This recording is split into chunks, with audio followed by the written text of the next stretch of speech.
تو آئیے آج ایک ایسی کہانی کی بات کرتے ہیں جو ایک بہت ہی معمولی، بہت ہی عام سے عمل یعنی ایک چھینک کے بارے میں ہے۔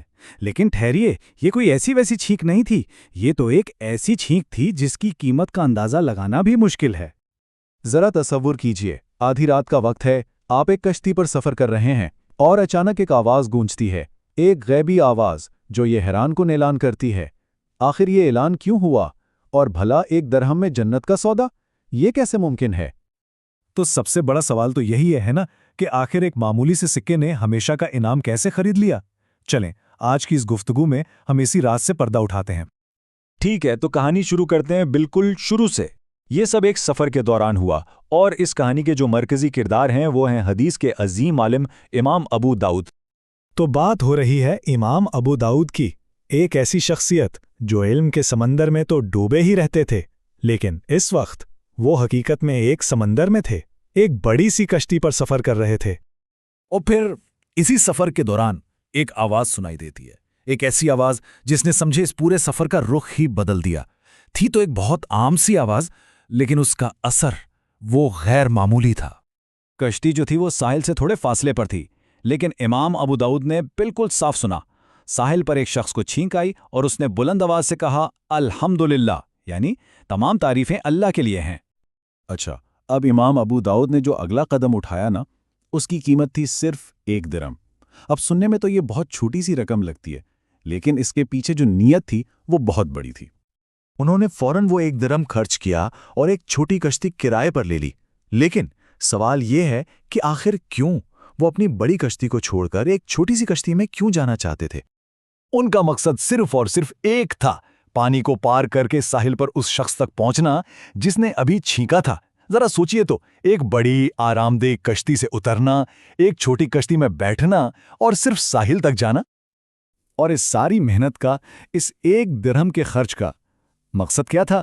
صرف یہ چند الفاظ کہنا، یرحمک اللہ، یعنی اللہ تم پر رحم فرمائے۔ بس اتنا کہہ کر وہ فوراً واپس اپنی بڑی کشتی میں آ گئے۔ اچھا، اب یہاں اصل بات سمجھنے کی ہے۔ دیکھنے میں تو امام صاحب کا یہ کام بڑا عجیب لگتا ہے نا؟ لیکن اس کے پیچھے ایک بہت گہری حکمت تھی اور سنت پر عمل کرنے کا ایک زبردست جذبہ تھا۔ دیکھیں، کشتی پر جو دوسرے لوگ تھے انہوں نے بھی یہی سوال کیا، اور شاید ہم سب بھی یہی سوچ رہے ہیں کہ بھئی ایک چھوٹے سے جواب کے لیے اتنی زحمت کیوں کی؟ تو اس کا جواب ہمیں ملتا ہے سنت نبوی میں۔ اصل میں چھینک کے بارے میں ایک پورا ادب، ایک پورا طریقہ کار بتایا گیا ہے۔ جب کوئی چھینکے اور کہے الحمدللہ، تو سنت یہ ہے کہ جو سنے وہ اس کا جواب دے، اور پھر اس جواب کے بدلے میں چھینکنے والا جواب دینے والے کو ایک بہت ہی خوبصورت دعا دیتا ہے۔ دیکھیں، امام ابو داؤد کے دل میں نا ایک بہت گہری امید تھی۔ وہ اس شخص کی دعا حاصل کرنا چاہتے تھے۔ کیوں؟ کیونکہ انہیں امید تھی کہ شاید وہ شخص مستجاب الدعوات ہو، یعنی ایک ایسا شخص جس کی دعائیں اللہ کے ہاں قبول ہوتی ہیں۔ تو اصل بات یہ تھی، امام ابو داؤد نے یہ ساری زحمت اسی امید پر اٹھائی کہ جب وہ سنت پر عمل کرتے ہوئے یرحمک اللہ کہیں گے تو وہ شخص جواب میں یہدیکم اللہ و یصلح بالکم کی دعا دے گا، اور اگر وہ شخص اللہ کا کوئی نیک، کوئی پیارا بندہ ہوا تو اس کی دعا تو پھر ضرور قبول ہوگی نا۔ اور اب کہانی اپنے انجام تک پہنچتی ہے۔ امام کی اس خالص نیت اور سنت پر عمل کرنے کے اس جذبے کا نتیجہ کیا نکلا؟ یہاں آ کر ہمیں اس غیبی آواز کا مطلب سمجھ میں آتا ہے۔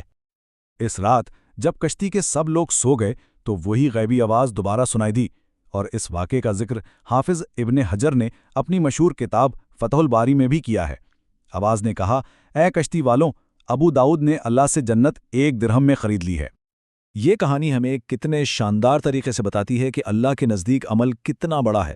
یہ اہم نہیں، بلکہ نیت کتنی خالص ہے اور سنت کی پیروی کا جذبہ کتنا سچا ہے، یہ اہم ہے۔ 1 درہم اور چند قدموں کی محنت ہمیشہ کی جنت کا سودا بن گئی۔ تو آخر میں یہ کہانی ہمیں سوچنے کے لیے ایک سوال دے جاتی ہے۔ ہمارے روزمرہ کی زندگی میں وہ کون سے ایسے چھوٹے چھوٹے کام ہیں جنہیں ہم شاید معمولی سمجھ کر نظر انداز کر دیتے ہیں، لیکن اگر انہیں خالص نیت سے کیا جائے تو اللہ کے نزدیک ان کی قیمت کیا ہو سکتی ہے؟